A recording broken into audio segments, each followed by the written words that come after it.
Hello friends, and a happy welcome to those watching for the first time. My name is Christian Bear. I operate the tinyurl.com/kids videos website. I know, I am just a teddy bear, but I have a great story to share today. The story for today is about how God created all things. Look in the Bible and find Genesis chapters 1 and 2. The following is a shortened version of those two chapters. God wanted children to love and care for, who would love him back. He had power to do anything he wanted, and he decided to make his own children. But first, he had to make them a place to live. In the very beginning, God created heaven and earth and the universe. God said, "My children will need water to drink." He thought, "The plants I make will be made strong and healthy with water, and I will use it to protect my children from harmful rays from the sun." Do not be fooled. God created the earth. It did not happen by chance. God's Spirit hovered over the waters of the earth as he prepared to create his children's home. God spoke, "Let there be light," and light appeared all around him. He called the light day, and the darkness he called night. That was the first day of creation. "The sun I will make to warm the earth and make the plants grow.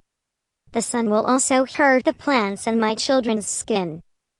The earth will need protection from the sun, and they will also need air to breathe." He said, "Let there be a sky with lots of air to breathe.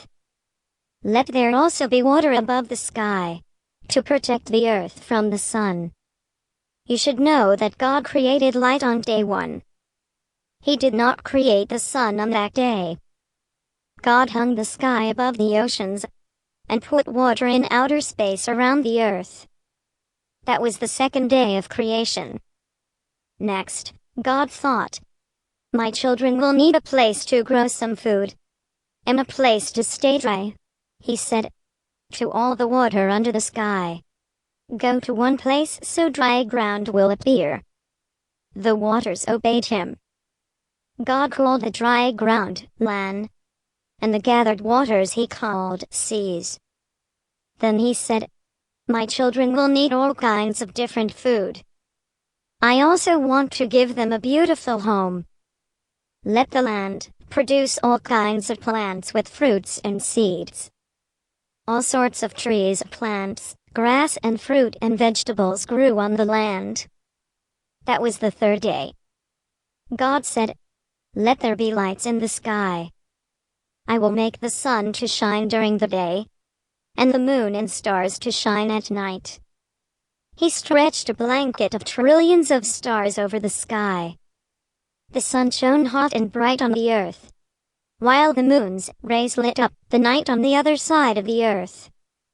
"I will arrange the stars in the sky, so that when I create man, he will be able to use them to guide his travels, and to help him determine seasons and days and years." This was the fourth day of creation. On the next day, God said, "Let the water be filled with all kinds of fish and whales and sharks, and let all kinds of birds fly across the sky over all the earth." Immediately, all kinds of birds, fish and whales and sea creatures filled the waters and the skies. God looked around and said, "My children will have fun in this home. There are so many animals to play with and watch." This happened on the fifth day. God looked around and was pleased with all he had created. He then said, "Let the land bring forth living creatures of all kinds, like cows and pigs and horses and mountain lions and alligators and huge dinosaurs." God created all the animals from the dust on the ground. God then said to himself, "Let us make man in our image. Man shall rule over the entire earth, including all of the animals in the land, sea, and air." So God created a man that looked like him. He made the man out of dust and breathed into his nose. This was the breath of life. And God called the man Adam. God then planted a garden and placed Adam in it. He called the garden Eden. No rain was needed to water the plants, because God caused streams to bubble up from under the ground to water everything. God said, Adam, your job is to take care of the animals, the vegetables and fruits and all the plants. After a while, God saw that Adam was lonely. There was nobody for Adam to talk to or work with. God brought each kind of animal that he made for Adam and said, Adam, whatever you call each animal will be the animal's name. So Adam named all the animals. But there was still nobody around to keep Adam company. So God made Adam to fall into a deep sleep and took one of Adam's bones from Adam's side. He used the bone from Adam's side to make a woman.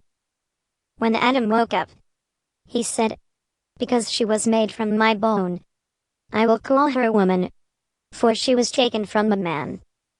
Adam only had to name about 8,000 animals.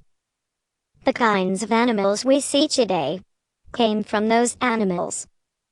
God saw that all he made was good. He said to Adam and his wife Eve, go explore the earth. Take care of it. Have enough babies to fill the earth. He continued, look after the animals and plants, and enjoy them. I give you every plant with seeds in it to eat. Every fruit that has seeds in it is yours to eat.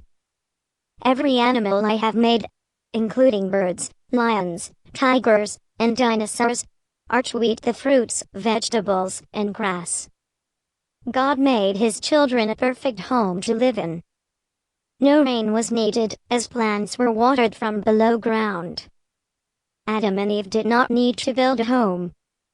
Animals did not hunt them, as everything ate plants, fruits and vegetables, including insects. Then he pointed to a tree in the middle of the garden. You may eat every fruit, except the fruit from the tree of knowledge of good and evil. If you eat of the tree of knowledge of good and evil, you will die. This was the 6th day. On the 7th day, God rested from all the work of creating. He set aside the 7th day for everybody to rest and to worship him. Many years later, God inspired Moses to write many stories, including the Bible story of how God made all things. I want to thank you for listening and watching today's Kids video story.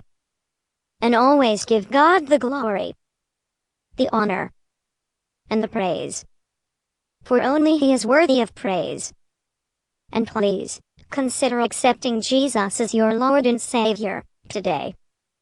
You need to know that Jesus is the only way into the heavenly kingdom. I would love to welcome you there one day. Please, join me again. And please, visit thetinyurl.com/kids videos for more great kids stories and videos.